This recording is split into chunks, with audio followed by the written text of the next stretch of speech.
Hi everyone, it's Sunday, June 5th. It's my fifth walk, but my fourth video. I did walk yesterday on June 4th, but I was with my son and I didn't make a video. But I did walk, and we walked in Angreno Park, almost 8 kilometers, actually just about 8 kilometers. So I've been alternating between languages. So my last video was in French. Today's video will be in English. So just to remind you why I'm walking from June 1st to 11th, I'm doing the virtual Spirit Walk 2022 edition. It's a fundraiser for the Native Women's Shelter of Montreal. And there is an in-person walk, so if you want to join and you want to participate in the fundraising, there are a couple of ways you can do it. And you can do it on the same page where you would go donate it, so you'll see it when you see this video on social media. And basically, you can join the in-person walk on June 11th at Mount Royal, or if you're not available on that day, or if it's too long of a walk for you, you can do the virtual Spirit Walk, which is basically you only need to walk once really, or go for a bike ride or whatever, with intention, with specific thoughts about this fundraiser. And you don't have to do what I'm doing. I'm walking 5 kilometers per day for the duration of the virtual Spirit Walk, so June 1st to 11th, and making these videos. But you don't have to do that, right? This is just me kind of doing this to kind of raise more awareness, and by constantly, if you're friends with me on Facebook, I'm posting about this a few times a day, really hoping to help gather a lot of funds. And just as a reminder, really quickly, you can see all this information on the donation page, but there are a couple of specific projects that they're raising funds for. One of them is a second stage housing for the women who use the services of the Native Women's Shelter, and in some cases their kids, and also a pediatric center for Indigenous kids, and access to medical care that also is culturally informed and culturally sensitive is super important. So again, you can see more information about that on their page. So that's what's going on. In my last video on June 3rd, the French version, I talked about language, and I'll kind of do the same thing in English today. I was thinking of I wanted to talk about language, and at first it might seem to have nothing to do with the Native Women's Shelter and the work that they're doing, but it really is connected. And right now, well, in Quebec, language is always a hot topic, but with Bill 96 just having passed in the last, week and a half or so, it's a difficult topic right now. And language, it is very relevant to the work of the Native Women's Shelter, because, a lot of this has to do with healing. And what does language have to do with healing? Well, a lot. Anybody who speaks a language kind of has this sense of the connection between language and culture, and identity and knowledge, understanding of the world.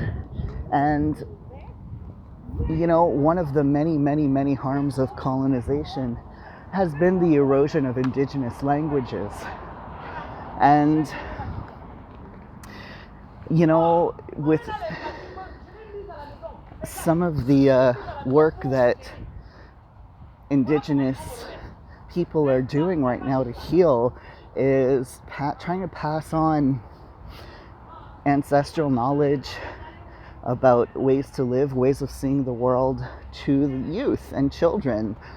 And that includes language. Anybody who speaks 2 or more languages, you probably, which is, a lot of us here in Quebec, even when they're closely related languages, you know how sometimes there are words or expressions that you just can't translate into the other language, right? And French and English are relatively close. You know, obviously, yes, I can hear all the people, nah, French is more closely related to Italian. Yeah, duh. But in the grand scheme of things, French and English are still very closely related. Lots of similarities.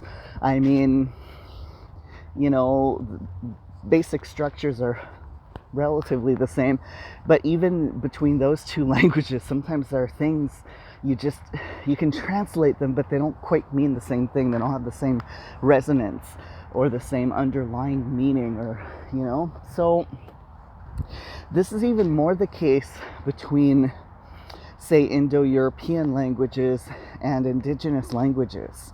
So it's you know, there are a lot of aspects of, you know, the worldviews of all the different indigenous cultures that are very much embedded into the languages. And when older indigenous people are trying to pass on languages to their youth, from what I've been reading and hearing from people that I know engaged in this work, is one of the challenges sometimes is that indigenous languages are so embedded in ancestral ways of living, and they're very contextual. So to teach these kinds of languages, say in a classroom setting, with the tools of reading and writing, doesn't have the same impact as being, say, out on the land, out where these languages were born, in their original context, in the context in which the knowledge that is embedded and the worldviews that are embedded into the languages take their shape. So, you know, and from the little bits that I've learned is you know, these languages are, they're very different in terms of like structure and everything, and just even that aspect, the way the languages are structured, have a lot to do with ways of being in the world that are hard to transmit out of context. So how does this apply to healing and the services of, you know, different organizations? Well, a lot, because, you know, again, just to remind my fellow settlers that there are many, many indigenous cultures, and so sometimes in an urban context you have people coming together from different cultures, and so I'm guessing, I don't work in these environments, but I'm guessing that one of the challenges is to kind of find ways to bridge some of these gaps where, you know, maybe, well, some folks haven't been raised in their own culture because of things like the 60 scoop and other things, and some folks maybe have grown up in their communities and their first language is their indigenous language, and both French and English are foreign languages, and you know, so if you're trying to find a common language, it can be kind of difficult to offer people services that will resonate with them. So, you know, it's a complex thing is what I'm saying. Now, in terms of these whole French and English debates, and, you know, again, it might seem like a stretch, but it's the whole battle between French and English is extremely harmful to indigenous people. These are two colonial languages. Both of them are colonial languages, and it's like you have these two colonizers pulling on the colonial blanket to say who's the nicer colonizer or who's the more legitimate colonizer. And in the French video, you know, because I knew more francophones would be watching that one. If anybody even watches these, I might just be talking to myself, and that's okay. But, you know, not all, you know, again, hashtag not all francophones, clearly, but, you know, for the more nationalistic oriented, or the ones who are kind of buying into the whole idea that French is a threatened language, and, you know, yeah, I get that, but what I was saying in that video is that the French, and then their descendants here in Quebec, have contributed to colonialism as well, because there's this unfortunate thinking sometimes where some people like to say that the French were nicer. Okay, the relationships might have been different in the beginning, but over the longer term, definitely French has had a huge France, and then the descendants of the French, early French settlers, definitely have had huge role to play in colonization. What's going on now sometimes, though, and this I'm addressing white Anglophones, is that it's all, you have to acknowledge that English is an imperial language and a colonial language, not just here but everywhere. So when white Anglophones kind of point fingers at Quebec nationalists and fail to kind of point that finger back at themselves for the harm that English has done, that's problematic and just as hypocritical. Okay, so what I'm saying is that both French and English are colonial languages. Both the English and the French have done extraordinary harm to Indigenous peoples, and all this bickering between French and English is ignoring the reality that Indigenous languages are under the greatest threat of all, and that if we want to work in allyship with Indigenous communities, it's really about listening to what Indigenous people say about how they want to preserve, maintain, and revitalize their own languages. And for some communities, who are exposed to English first, well, if they choose to use kind of more English-speaking tools to communicate about their own languages and about how they're going to revitalize it, well, that's their choice. And communities that are more French-speaking than English-speaking, it might look different. But at the end of the day, it's up to each community to decide, and it's not up to colonizers to decide. And also the bottom line, again, I'm repeating myself, but both French and English are colonial, so it's just really, it pisses me off when both of them are just kind of looking at each other and all these debates that if Indigenous languages are mentioned at all, it's kind of sometimes like an afterthought.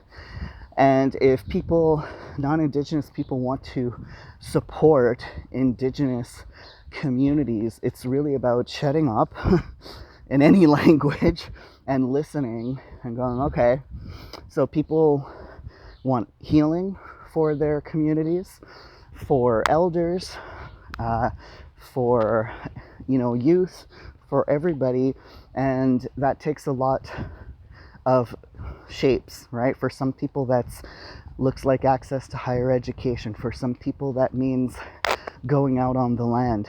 For some people that means ceremony. For some people that means doing all these things or other things in their languages. So I guess, that's what I wanted to say for today in light of the ongoing but especially prominent language issue right now, is to please not forget about that. Whenever you're having debates about language, please remember that this should be a priority for everybody who wants to work in solidarity. And it does have a role to play in services that are offered. Clearly, again, in an urban context in particular, when there are organizations, Indigenous-led organizations offering services, well, in Montreal, a lot of times that does happen in English, because a lot of Indigenous people that wind up in Montreal are from communities where English is the primary second language, meaning that in addition to the language of the Indigenous people of that community, whether that be Gayangeha or Yimwin, Anishinaabemowin, Inuktitut, well then the general language of operation might be English. So, it's normal. Some people complain that a lot of local Indigenous organizations often will provide more information in English than in French. Well, that's why. They're really catering to the language that the majority of people speak. So that said, sometimes there can be, humans are humans. So sometimes within that community, there can be, especially Indigenous folks who are from areas outside of what we now know as Quebec, might forget that there are communities here where the primary language, other than the Indigenous language of the place, is French. And so wanting to serve people in whatever way is going to be effective is obviously clearly going to be primary goal of these different organizations. So it's not up to settlers to kind of make decisions about this. It's always up to Indigenous people, and what role can the rest of us play? Well, again, shut up, listen, support, respond to calls for support, such as participating in the Spirit Walk. And if you can't, you can give a little bit, even if it's only $5. All these little $5 add up. If you can't give, because just because you're non-Indigenous doesn't mean you're wealthy, doesn't mean you have inherited wealth, doesn't mean you have a lot of disposable income. I get that, been poor, and because I don't have inherited wealth or a family that could put me through school, I'm perpetually precarious financially. So I get that. So you can do little things. You can like my posts and other posts from the Native Women's Shelter that you see, because as you know, on social media, the more reactions a post gets, the more it gets seen. You can share it, encourage people that you do know that do have the means to give. And again, educate yourself. I've offered this in previous videos. If you have questions, if you'd like to have some links on where to get started, I can send you some stuff and be happy to. So that's it for today. I hope you're having an awesome weekend, and keep on keeping on.